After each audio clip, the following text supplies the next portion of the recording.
Today I want to talk to you about children because yesterday we talked about the Muladhara part.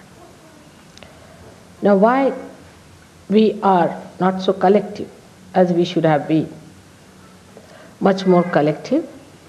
There has been conditioning on us from our very childhood, if you see. In the Western lives, we are shut in our houses, we don't have relationships with others, we are kept extremely protected in childhood. I think the parents have the fear in this country that we lose our children because they get lost. After they start getting their doles, most of the children leave their parents and go away.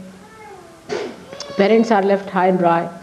They feel that our children will leave us at the slightest pretext.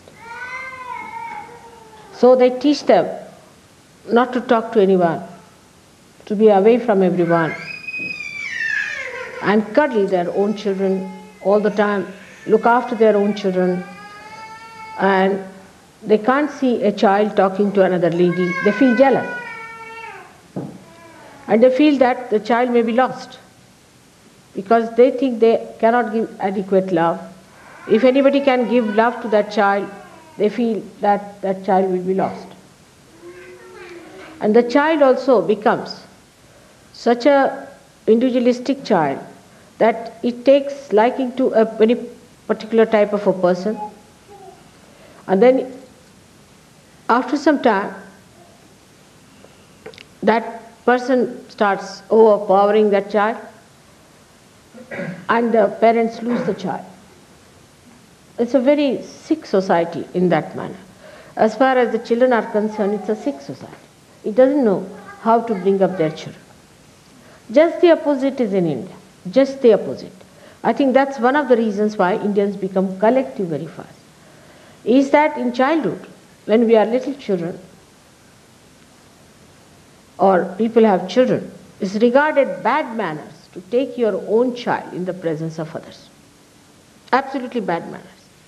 Say now I had my daughter, and when I went to my in-laws, we couldn't take the child in my lap, you see, except for the milk also, which I was nursing the baby. So they had to say that now you better nurse. Time is there. I would never demand that give me the child, I'll take away. Never. It's regarded bad manners. And now I see why it was that. It was bad manners to take the child in the presence of others, in your lap, to say this is my child. It was regarded as something very crude and ill-mannered, and as if we are not from good family, that we don't know how to behave before others. And even to say that this is my child was not permitted. I would say that this is your child, to introduce, this is your child. It's something surprising. Now I'm realizing it, why it was so in that society of ours. We are not supposed to say this is my own child. If you go anywhere, who's that? That's your child.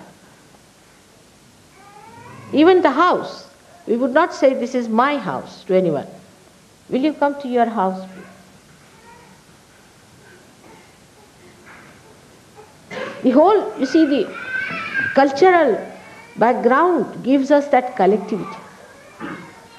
Now, I have told this before also, why people are so sex-oriented. I mean, they are so sensitive to the touch of another person. Anybody who touches them, they get a funny feeling. The reason is other sensations are not developed within you. That is also because you always cuddle your own child. Child only knows the mother or the father. All the time its child is with you.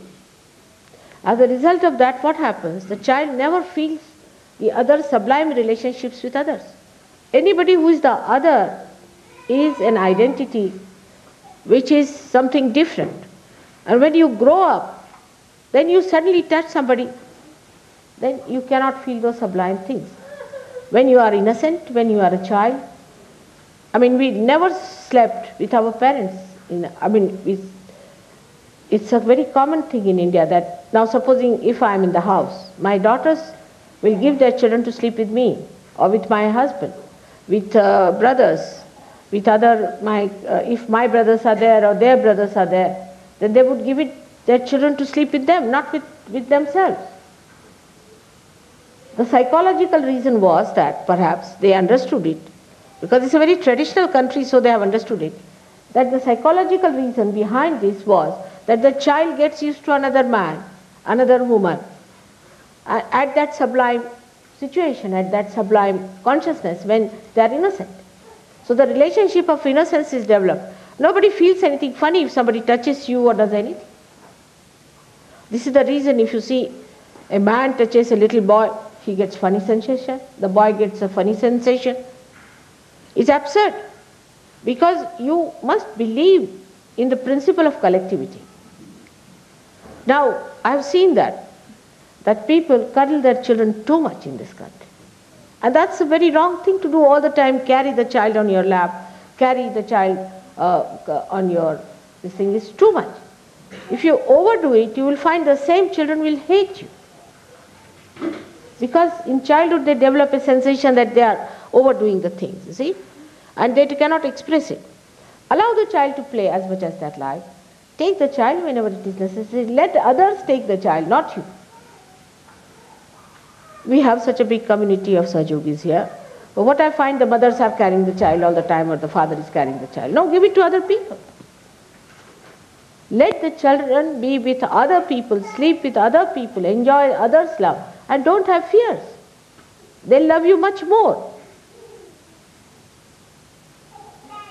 And that's how I think we first of all built in them a kind of a stigma, a kind of a funny feeling that develops later on into these perverted relationships. That they feel to be with some another person is something bad. All these things can be given to children in a very easy way if you try it in childhood. Another thing is that I find, like in my husband's office, I was surprised.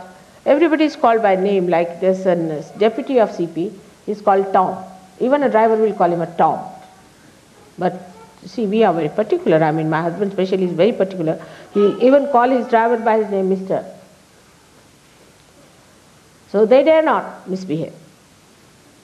The relationships must be established in childhood. Like I've seen people calling Gavin, little children calling him Gavin. I mean, we would never call like that. Or even if you have seen my grandchildren, they'll say Gavin uncle, at the most. It comes to more formal relationship, they'll say Mr. Brown. But they won't call Gavin. That's not done.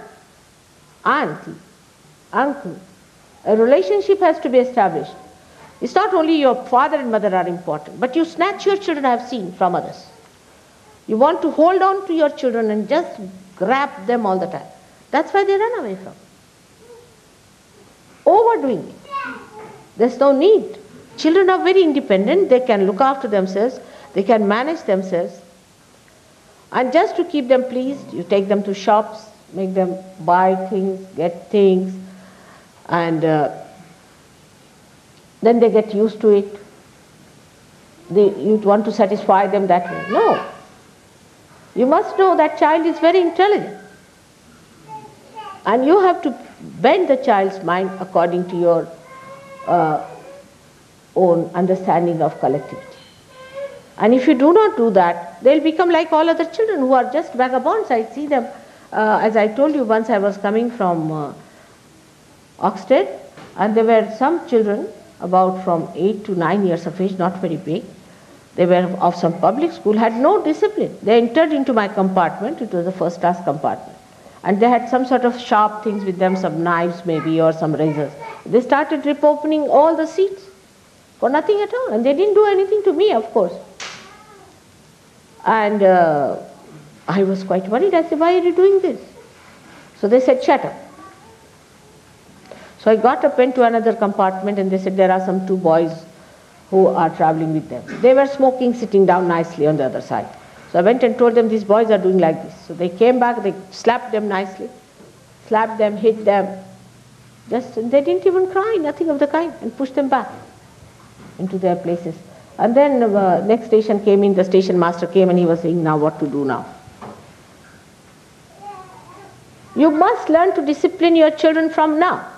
Why can't they sit in the program quietly? What's the problem with them? From the very beginning, they must be made to feel the vibration. They must be made to sit with other people.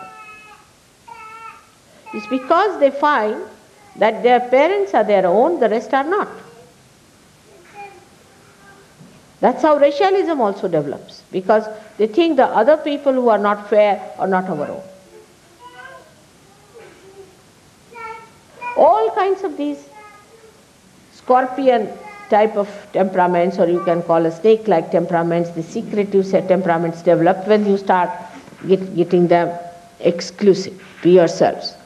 On the contrary, if you allow them to be open, talking to everyone, opening their hearts to everyone,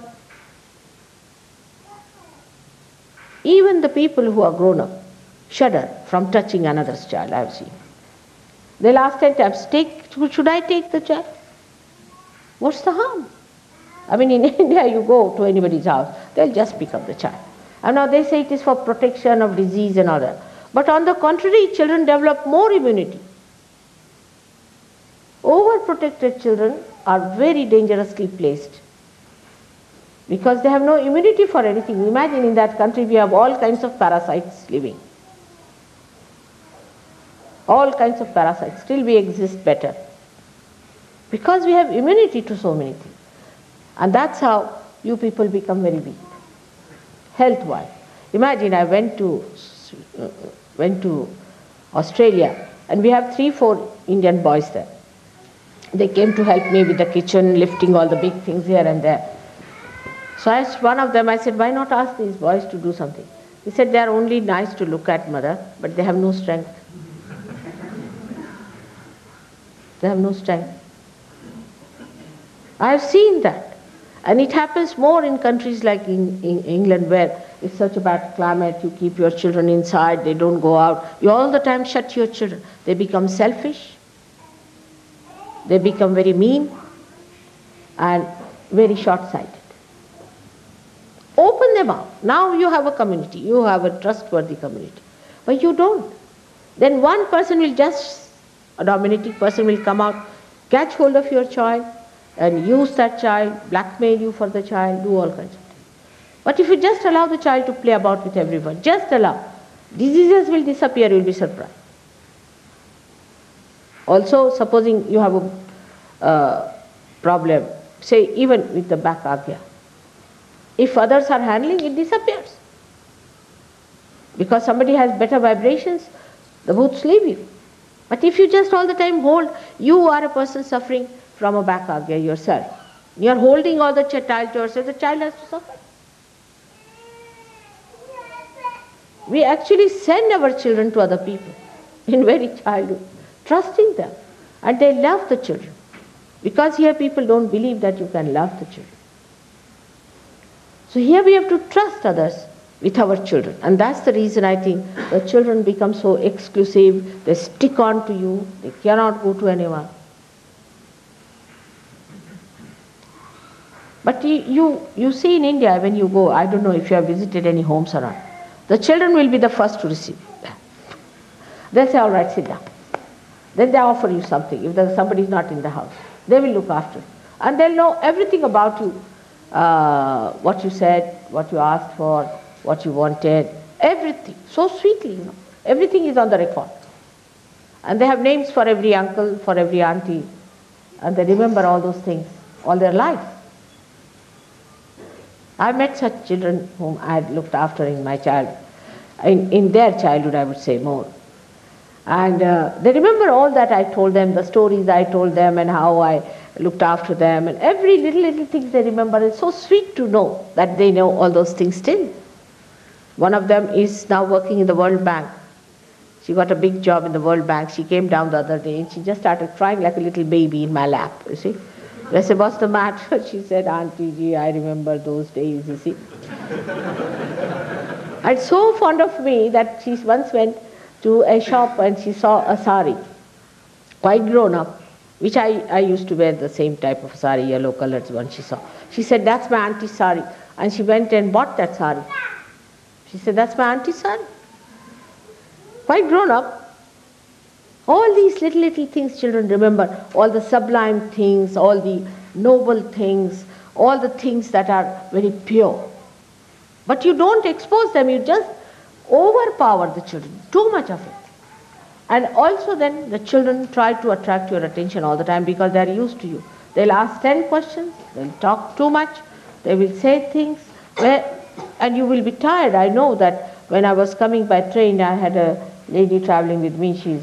Her name is Clive's wife. What's her name? She was traveling with me and her son. And poor thing, she couldn't talk to me because she had to tell stories to him and then this to him, and she wouldn't leave. I said, you just neglect him.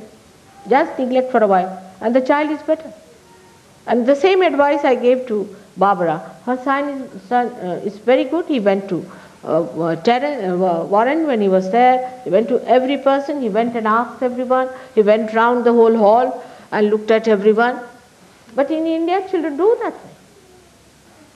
They are worried about everyone. They will go and see the vibrations. This exclusiveness and overpowering, you really hate your mothers and hate your fathers when you grow, if they are very over-possessive. This is possessiveness and a fear that we lose a child. Actually, you will really lose if you have this kind of a fear and if you overpower your children. That's what I've seen, that children who would like to be in the program, no, all the ladies are standing outside as punishment. Why? Make them sit. They'll be all right. They'll sit quietly. They won't make any noise. But this overpowering attention to your child, and I have also heard that in the ashrams, the ladies who have children don't do any work. They just don't do any work. They are looking after their children, finished. And the rest of the work of the ashram does somebody else.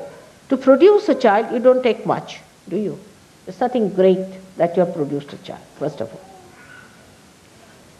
There are Sahajogis and they are in my trust, not in yours. And don't spoil them. No mother should sit with the child in the house or in the rooms, whatever may be the case. Allow the child to play with others. Sit in the drawing room. But they will take the child, sit in the room, feed the child, look after the, they have only one work, is to look after the child, finished. It's like an emotional blackmail, I think. That you just take the child to yourself and sit down there and say that, oh, I'm looking after the child, so other one thinks, oh, all right, she's a mother. I have so many children here. This motherhood should not give you such a funny idea that you have become so great that you should sit down and do nothing else. My family, I had 11 brothers and sisters.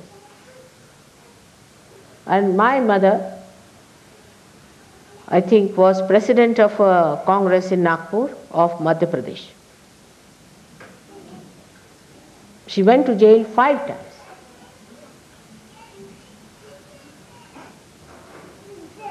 And a very correct woman.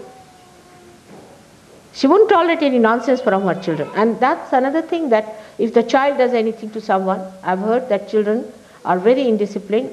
They hit others, they pull the hair, they say all kinds of funny things, and parents never correct them. Just adore them. When the children grow up, they just kick out their children, the parents. We have seen this happening. Because they are realized souls. They won't like this kind of nonsense. So be careful on that. Yesterday I talked to you about Muladhara. Let the children have a healthy, trustworthy Muladhara. Let them meet other people, be friendly with others, play with everyone, go around everywhere. Allow them. But otherwise they are very negligent about their children.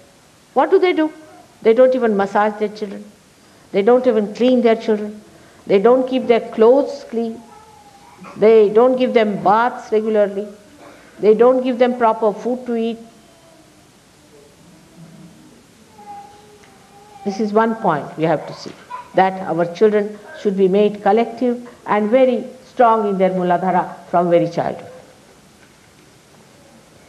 And I've seen parents coming and telling me, we don't know why our child left us like this. You see, when he grew up, he was all right in childhood. This is the reason. They get bored with you, to be very frank.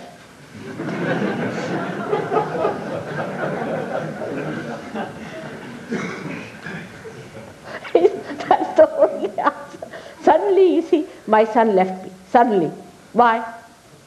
He was all right till yesterday. He must have been fed up now. Run away from this place. So they must have their own friends and they must go round, and it's really, comparatively if you see, the children have no wisdom of their own because the parents are so overpowering. They don't allow children to grow in proper way, to understand anybody else.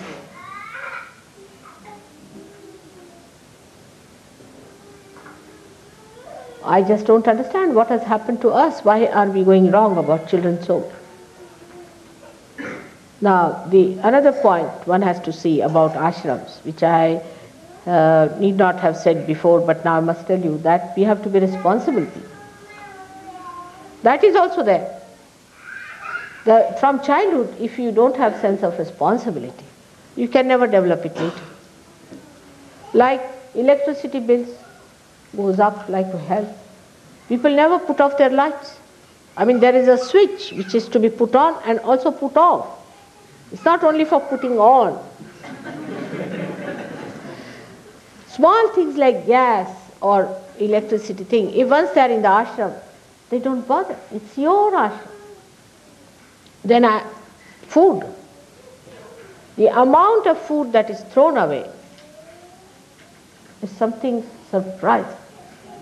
No value for food. No understanding how to organize, because there's no Graha Lakshmi, there's no housewife's qualities, because we are sitting with the child now, not doing anything else. Supposing you had your own house, then you would be shopping, you would be cooking, you would be looking after your child, you would be cleaning your house, cleaning the utensils, doing everything yourself.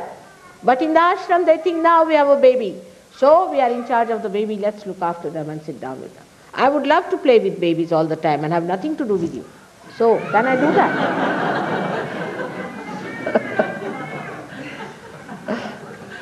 Can I do that? I cannot. In the same way, we must understand. Now, we should not waste food. There are many people in this world who are starving. We have no business to waste food at all. I mean, on this, you'll be surprised that even the richest of richest in India would not leave anything in the plate. Richest of richest. And Gandhiji, in his ashram we were, even Maulana Azad and Jawaharlal Nehru had to clean their own plates, you see. So they should not take more. If they take more, they should not leave anything in such a manner that others cannot eat.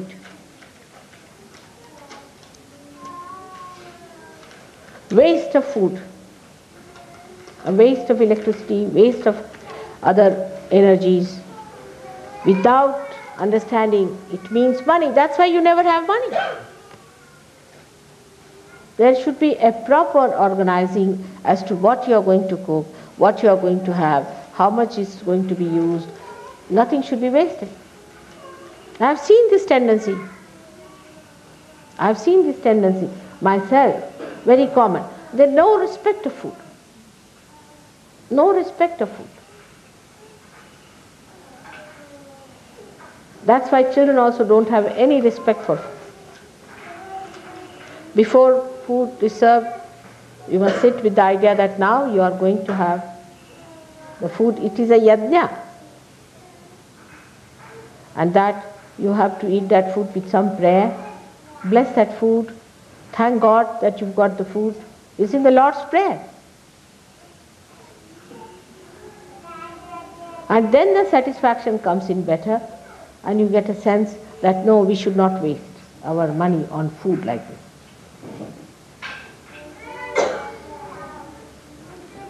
There are so many other things one has to know about children, that you must know about their vibrations. You should be alert about their vibrations. Try to find out what's wrong with them. What do they do? Now, for example, you find a child who is misbehaving. Don't go on all the time with him. Call the child once, make the child sit down and talk to the child that you shouldn't do like this. When you are with mother, pay attention to her. It is you who is going to mold these new children who have been given to you specially because you are Sahajogis, and not to ruin their lives. You know, some children have become mad with this kind of a thing, like Datta who was here. And everybody made, you see, she herself was so careless, that you can't imagine. When I heard about her carelessness and the filth with which she looked after the child, I was amazed how Linda could do that way. And you should not be another Linda's to spoil that child's health, mind, everything. If you have a clean, neat place and a proper place, children would love it to be there. But no mother should sit with the child in the room. That is a law. In the drawing room, you can sit with your child. And in the room, when the child is sleeping, the child should be taken. Otherwise, keep the child in the drawing room. You'll see the child will become happier, because it is natural to be collective. It is natural for a child to mix up with others, to talk to others, to know about others. It's natural. Innocence is like that. Innocence wants to know the whole world. That's the time, if you don't allow the child to know, then he becomes perverted. He has problems. So give them a better life, better situation, better education, better discipline, because you are equipped. Don't give them what you had. This is real love. Otherwise, it's possessiveness. I wanted to talk about this because yesterday I talked to you about Muladhara, and I have been seeing and noticing what's happening to your children. And I find the amount of discipline they have is coming from you. How far you are disciplined. And by doing this, you play into their hands. They know that they can curb you the way you like. They know that you are depending on them. You can't exist without them. They have this idea. So they don't listen to you. But if they know that they will lose the love if you don't behave, they will be all right. They are very intelligent. So you must play your cards all right and see that your children brought to proper line of understanding, because they are different children, special children given to you as a trust. They are not your children, they are my children. So too much of huddling and hugging and this and that is not necessary. I mean, sometimes you break their bones the way you do it. It's too much. Try this on others' children, less on your own children. Try to keep your children out and love other children. I don't know what kind of psychology you people read, but it's a simple, straightforward thing. We must understand, as we are Sahajogis, that children have to be collectivity. Otherwise, I have to again break my head with them for being collective. They should be naturally collective. All right, Gavin, let's have the puja.